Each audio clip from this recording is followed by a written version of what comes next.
Sabi ni Mister, subukan ko naman daw ang may langka. Kaso wala akong makitang langka kaya ito na lang kamansi ang ginamit ko. Nagpakulo ako ng munggo at habang hinihintay itong kumulo at lumambot, pinrepare ko na itong kamansi. Binili ko na ito ng ganito at dahil malalaki pa ay hiniwa ko ito ng mas maliliit. Nasa sa inyo kung ihihiwain nyo pa o hindi na.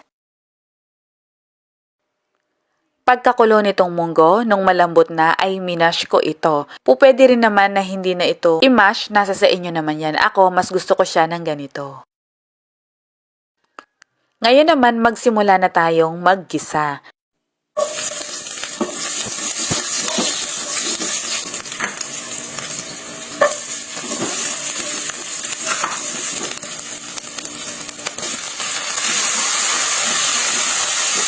Naglagay ako ng asin para mabilis malamog ang kamatis. Nung malamog na ang kamatis, inilagay ko na dito ang munggo.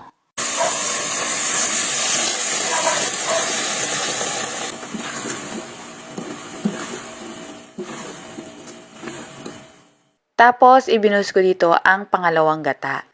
At dahil sa tingin ko kulang itong pangalawang gata, ay nagdagdag ako dito ng tubig. Tinakpan ko ito hanggang sa kumulo. At instead na langka, wala akong makita nun, ay kamansi ang ginamit ko. Kayo ba mga ka-MU, anong bang tawag sa probinsya nyo nitong gulay na ito? Comment nyo naman yan. Nilagyan ko din ito ng dilis. Pwede rin kayong gumamit ng bulad o daing o pritong isda, pinatuyong hipon o kahit anong gusto nyo at pwede rin namang wala din. Timplahan na rin ito ng asin o kaya patis at paminta. Haluin lang tapos takpan ulit sa loob ng 3 minutes para maluto yung kamansi.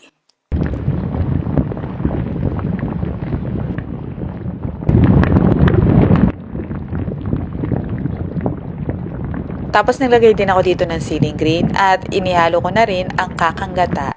Kayo nang bahala kung gano'ng kadaming gata ang gusto ninyo kasi yung iba gusto ng maggata, yung iba tama lang. Basta magdagdag lang ng pampalasa lalo na pag nagdagdag tayo ng liquid.